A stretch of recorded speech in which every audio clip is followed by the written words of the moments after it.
आप सबसे अनुरोध है कि आज शरद पूर्णिमा की रात को अपने बच्चों को बाल भोज करने के लिए अवश्य भेजिएगा।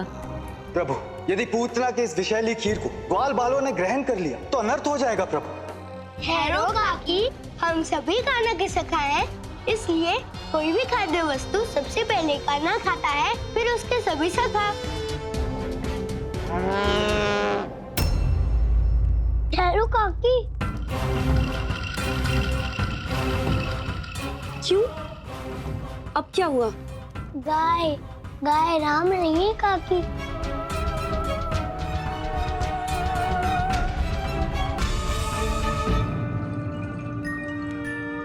कान्हा, कौन गाय? कहाँ की गाय? हमें तो ना गायों की ध्वनि सुनाई दे रही है, ना ही उनके रावने की। धामा, तुम्हारा मन खीर के स्वाद में डूबा हुआ है, इसलिए तुम्हें गैया की आवाज नहीं सुनाई दे रही है। ध्यान से सुनो, गैया हमें पुकार रही है।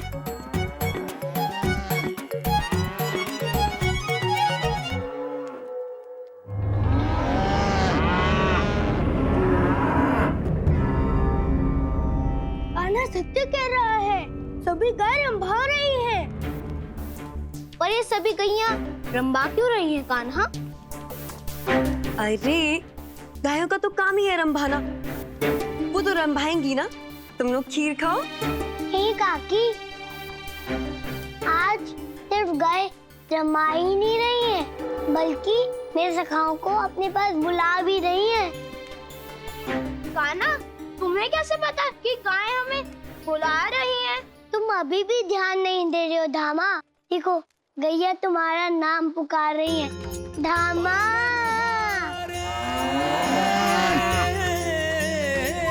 कृष्ण गोविंद हरे मुरारी, हे नाथ नारायण वासुदेवा। प्रभु, नंदलाल की ये कैसी माया है? अचानक गायें रंभाने क्यों लगी? देवी, ये गैयों का प्रेम है कान्हा और ग्वाल वालों के लिए। गैयों का प्रेम? देवी, निस्वार्थ भाव से किए गए कर्मों का फल कभी निष्फल नहीं जाता। आज ग्वाल वालों ने बछड़ों को उनकी माता का प्रेम और अधिकार दिलाया है, इसलिए पूतना के संकट का आभास होते ही गैयों ने उनकी रक्षा के लिए उन्हें पुकारा है। हाँ कान्हा, गैया मुझे पुकार रही है। कान्हा की बात कभी असत्य हो ही नहीं सकती। कान्हा ने कहा कि पुकार रही है, तो गैया को तुम्हारा नाम पुकारना ही होगा। गैया सिर्फ धामा को ही नहीं, तुम सबको पुकार रही है। तो हमारा नाम क्यों नहीं सुनाई पड़ रहा है कान्हा? क्योंकि तुम्हारा नाम गैया पहले ही पुकार चुकी है। जाओ जाओ, शीघ्रता करो। जब तक तुम लोग नहीं जाओगे तो गैया शांत नहीं होंगी।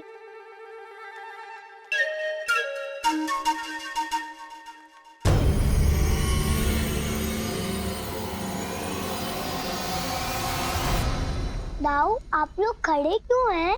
यदि गैया शांत नहीं होंगी तो सारे गोकुलवासी अशांत हो जाएंगे। कान्हा, तुम केवल हमें ही क्यों भेज रहे हो? तुम भी क्यों नहीं चलते हमारे साथ? ठीक है दाऊ, मैं ही चला जाता हूँ।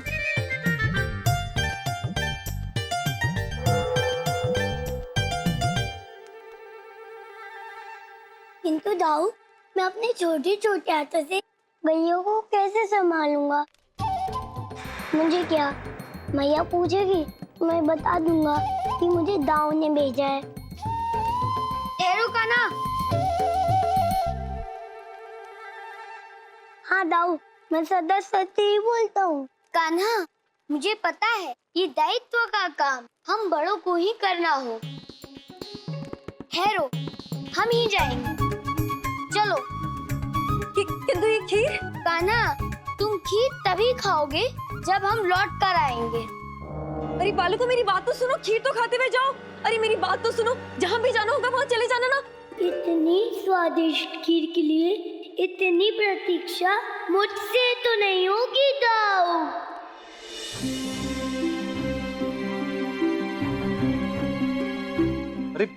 बलराम, तुम सारे बालक यहाँ क्या कर रहे हो? गैया ने हमें पुकारा था। गैया, तुमने तो हमें पुकारा था, अब क्यों नहीं बोल रही हो गैया? गैया, तुम कुछ बोल क्यों नहीं रही? हम आ गए। आपको भूख लगी है? आपने हमें क्यों पुकारा? गैया, तुम मुझे पुकार रही थी ना ऐसे, धामा। तो अब मैं आ गया हूँ, बोलो ना अब। नंद बाबा, जब से कान्हा और ग्वाल बालों ने बछड़ों को उनका अधिकार दिलाया है, तब से सभी गैया ग्वाल बालों को अपने बच्चों की तरह प्रेम करने लगी हैं। काकी, आप सच कह रही हैं। खीर भी यही है और मैं भी यही हूँ। तो प्रतीक्षा किस बात की? लाइए परोस ये खीर। यदि मैंने कान्हा को अकेले ही खीर खिला दी तो ये तो मर जाएगा, किंतु गोकुल के सारे बच्चे जीवित बच जाएंगे और गांव वालों को मेरा सच भी पता लग जाएगा। नहीं नहीं, मुझे धैर्य रखना होगा। सभी बच्चों की मृत्यु एक साथ ही होनी चाहिए। कान्हा, प्रतीक्षा का फल ना बहुत मीठा होता है। तुम अपने सभी सखाओं को आ जाने दो, फिर सब साथ बैठकर अच्छे से मीठी मीठी खीर खाना, ठीक है?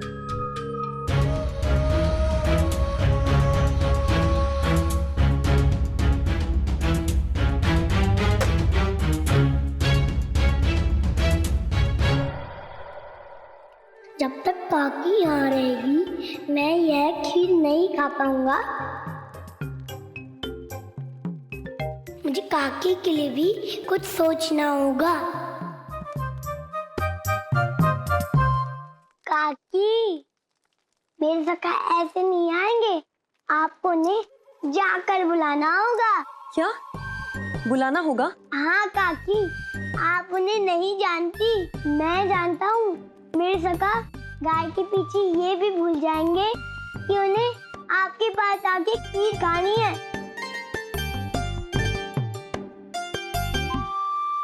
किंतु ये खीर? काकी, मैं हूँ ना, मैं खाली करूँगा ये खीर। खाली? नहीं नहीं, मतलब रखवाली। नहीं तो तुम्हारा दृष्टांत अधूरा रह जाएगा और तुम्हारे भगवान तुमसे और भी अधिक रुष्ट हो जाएंगे। इस बार यदि तुम्हारी बहन असफल हुई बकासुर,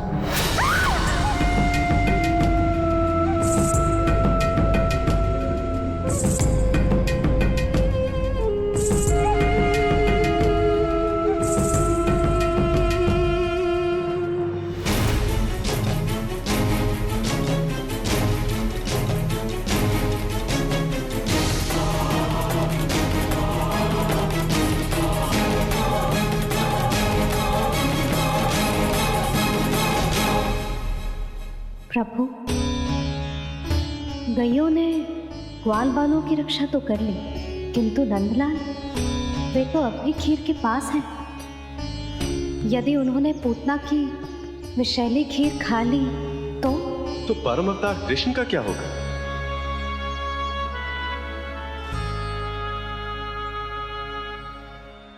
काकी कह रही थी कि उनकी ये खीर मैया के मक्खन से भी ज्यादा स्वादिष्ट है।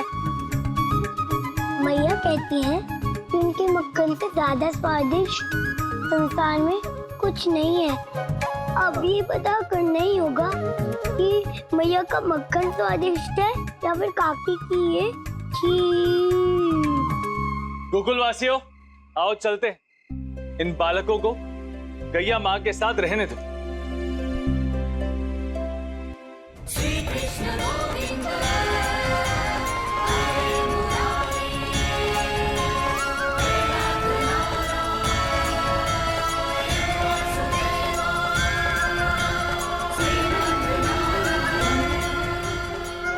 बच्चों,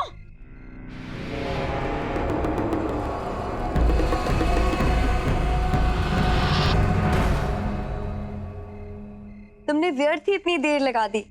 चलो शीघ्रता करो, खीर खाने का शुभ मुहूर्त निकला जा रहा है। चलो चलो। काकी, कान्हा तो कहता है कि खाने का कोई शुभ मुहूर्त नहीं होता, जब मन करे तो खा लेना चाहिए।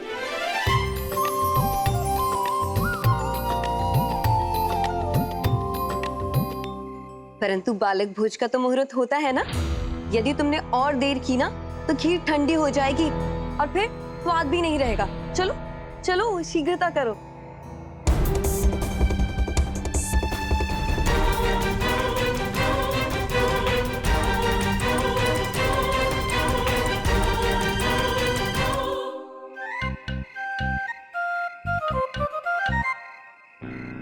चलो चलो शीघ्रता करो। चलो चलो जल्दी।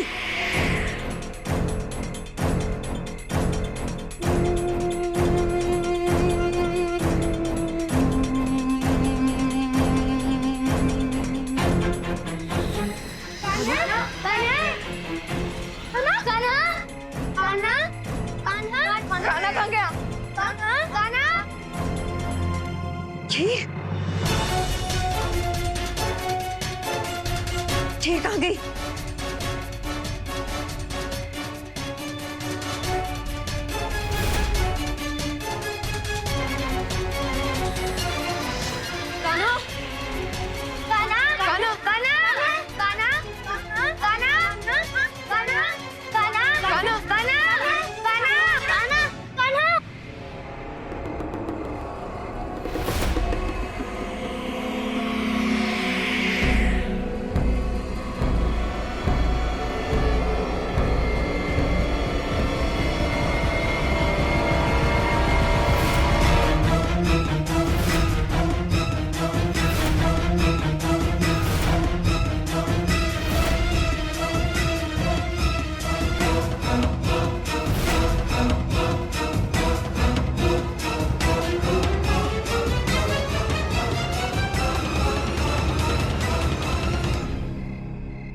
इस कान्हा की जीवन लीला तो समाप्त हो गई। अब इसके इन सखाओं की बारी है।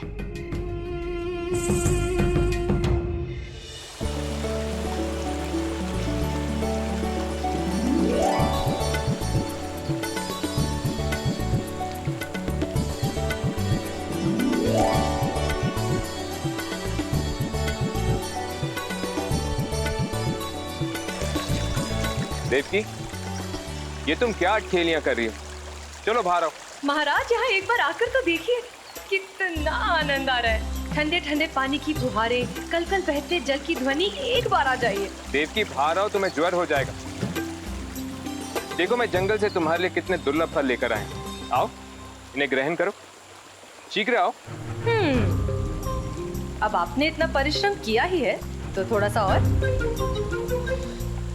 हम ये फल तभी खाएंगे जब आप यहाँ आकर अपने हाथों से हमें खिलाएंगे। ठीक है, देवकी ने एक बार कह दिया तो वसुदेव को उसकी इच्छा का पालन तो करना ही हो।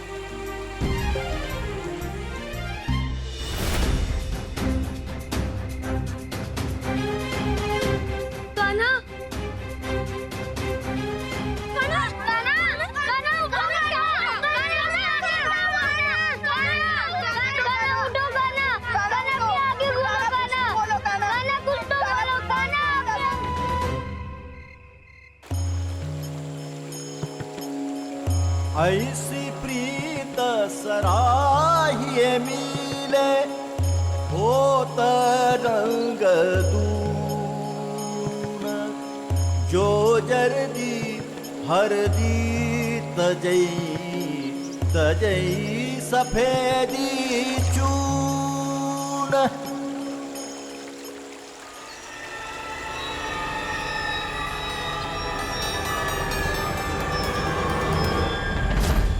देवकी, देवकी, देवकी, देवकी क्या हुआ तुम्हें? देवकी उठो, अपनी आंखें खोलो।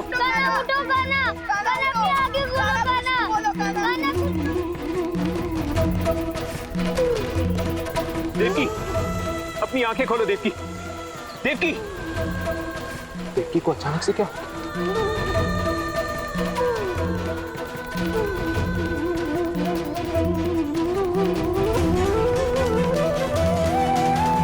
देवकी, देवकी तुम्हें कुछ नहीं हो सकता। मैं तुम्हें कुछ नहीं होने दूंगा। देवकी उठो। देवकी,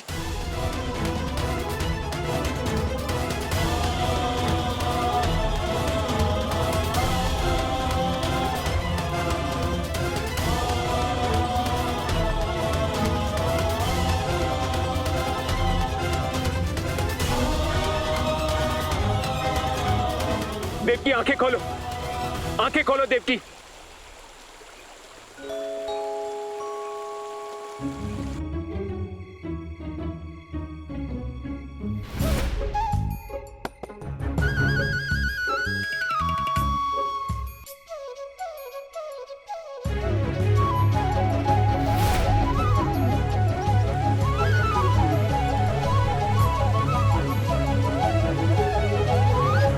महाराज, ये फल तो सच में बहुत दुर्लभ है।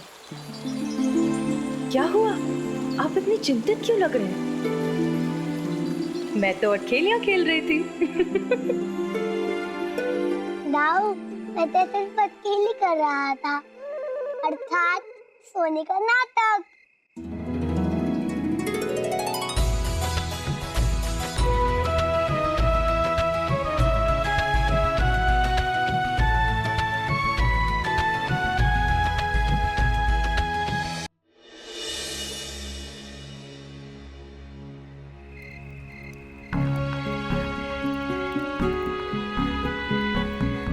उठो देवकी, देवकी उठो। देवकी एक बार फिर से कह दो कि तुम्हें कुछ नहीं हुआ है। एक बार कह दो कि तुम बस सोने का नाटक कर रही हो देवकी।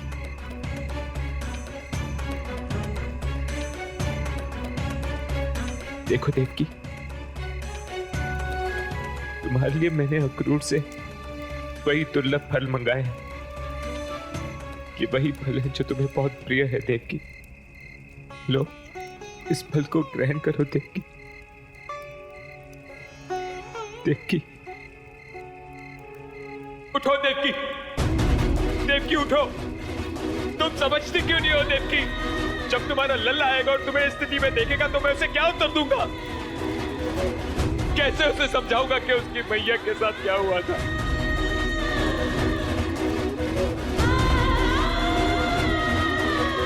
मेरे लिए ना सही, अपने लल्ला के लिए तो उच्चा। अपनी आंखें खोलो।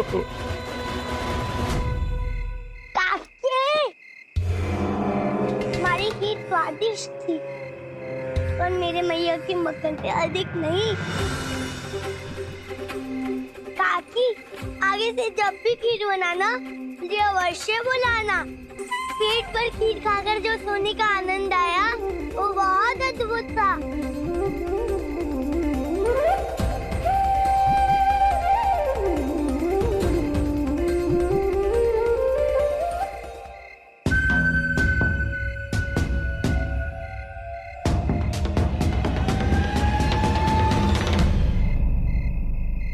कान्हा, तुमने मित्रों के आनंद की तनिक भी परवाह नहीं की। सारी खीर अकेले ही चट कर गए।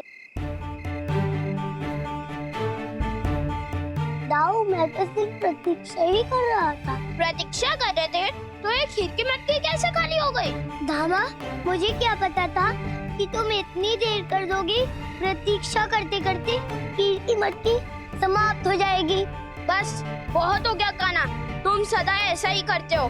अब हम तुम्हारे से बात नहीं करेंगे और ना ही तुम्हारे साथ खेलेंगे। कान्हा, अब तुम अकेले ही खाना, अकेले ही खेलना, क्योंकि हम तुम्हारे सखा नहीं। अरे मधु, अरे जीवक, धामा, दाऊ, अरे जीवक।